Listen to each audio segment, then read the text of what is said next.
ইফতারের পর যে খাবারগুলো তারাবি নামাজ পড়ার শক্তি আপনার শরীরে এনে দিবে, অর্থাৎ আপনার শরীরকে পোস্ট পর্নিয়াল সমুলেন্স থেকে হেফাজত করবে। মানে ক্লান্তি ভাব তারাবির জন্য শরীরে উঠতে চাচ্ছে না, এই যে একটা অবস্থা তৈরি হয়ে যায়, এটা বৈজ্ঞানিক একটা ব্যাখ্যা রয়েছে, আমরা অনেকেই জানি না। এটা আমাদের ভুলের কারণে এই সমস্যাটা হয়। তো যে খাবারগুলো আপনি খেলে, যে নিয়মটা মানলে এই সমস্যা হবে না। এই রমজানের রোজা সুস্থতার জন্য এসেছে, শরীর চাঙ্গা থাকার জন্য এসেছে, আর আমাদের শরীর হয়ে যায় সবচেয়ে বেশি উল্টাটা, আরও বেশি শরীর দুর্বল হয়ে যায়। এই রমজানে আল্লাহ হাবিব ইসলামের প্রথম যুদ্ধ বদরের প্রান্তরে 313 জন সাহাবী নিয়ে যুদ্ধ করেছেন। 313 জন সাহাবী রোজা রাখা অবস্থায় যুদ্ধ করেছেন। 313 জন সাহাবীর হুঙ্কারে 1000 কাফের নাস্তানাবুদ হয়ে গিয়েছে। আবার আল্লাহর হাবিব জানিয়েছেন, সোমু তাসহু, রমজানের রোজা রাখো, রমজানের রোজা তোমাদের সুস্থতা দান করে দিবে। সোমু তাসহু, রোজা মানুষকে সুস্থতার দিকে নিয়ে যায়, একটা বর্ণনা পাওয়া যায়। সুতরাং এই রমজানের রোজা আসে আমাদের সুস্থতার জন্য।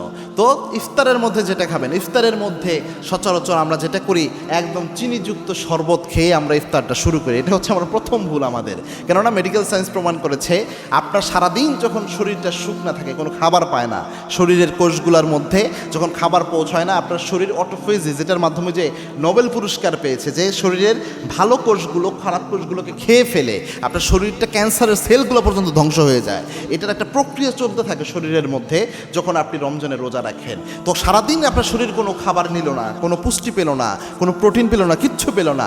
হঠাৎ করে আপনি যখন চিনিযুক্ত শরবত আপনি খান, তখন সাথে সাথে আপনার শরীরে এত পরিমাণ চিনি একসাথে প্রবেশ করার কারণে আপনার শরীর ক্লান্তির দিকে চলে যায়, দুর্বলতার দিকে চলে যায়। তো যে খাবারগুলো এড়াইয়া চলবেন, এটা হচ্ছে মিষ্টিযুক্ত, চিনিযুক্ত, অতিরিক্ত এরকম খাবার আপনি এড়াইয়া চলবেন। 2 নাম্বার হচ্ছে, আপনি চেষ্টা করবেন ইফতারের সময় প্রথম খেজুর দিয়ে ইফতার করার জন্য। এটা রসুলের সুন্নাহ ছিল।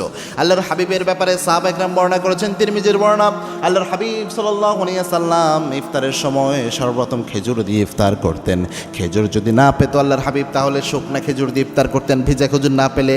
আর এটাও যদি না পেতেন, তখন আল্লাহর হাবিব ইসলাম সাদা পানি দিয়ে ইফতার করতেন। বর্তমান মেডিকেল সায়েন্সও বলেছে, এই যে সাদা পানি, এটাই উপকারী। আপনার শরবত চিনিযুক্ত দিলে এটা ক্ষতিকর আপনার শরীরের জন্য। এজন্যে প্রথমত খেজুর দিয়ে ইফতার করার চেষ্টা করবেন। একান্ত কিছু না থাকলে সাদা পানি খাবেন, কিন্তু অধিক চিনিযুক্ত শরবত খাওয়ার চেষ্টা করবেন না। 2 নাম্বার হচ্ছে, ভাজা পোড়া এড়াইয়ে চলার চেষ্টা করবেন। এই জিনিসগুলো আপনার শরীরকে আরও বেশি ক্লান্তির দিকে নিয়ে যাবে। অধিক ভাজা পোড়া, অতিরিক্ত ফ্যাট।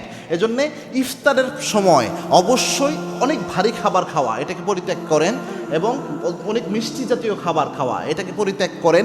ভাজা পোড়া, যেগুলো অনেক ফ্যাট খাবার, এরকম খাবার থেকে হেফাজতে থাকেন, তাহলে দেখবেন তারাবির নামাজ পড়ার যে শক্তি, এটা আপনি পাবেন। পাশাপাশি খেজুর বেশি খেলে, খেজুরের মধ্যে আল্লাহ রাব্বুল আলামিন যে উপাদান দিয়েছে, এটার মাধ্যমে শরীরে একটা এনার্জি আসে, শক্তি আসে, এবং এই ফ্রুক্টোজ, এই জিনিসটা আপনার শরীরে, ইলেকট্রোলাইট রয়েছে খেজুরে, এই জিনিসটা আপনার শরীরকে এনার্জি দিবে। এই জন্য খেজুর খান বেশি, এবং ভাজা পোড়া এড়াইয়ে চলেন, তাহলে দেখবেন তারাবির শক্তি এমনিই চলে আসবে।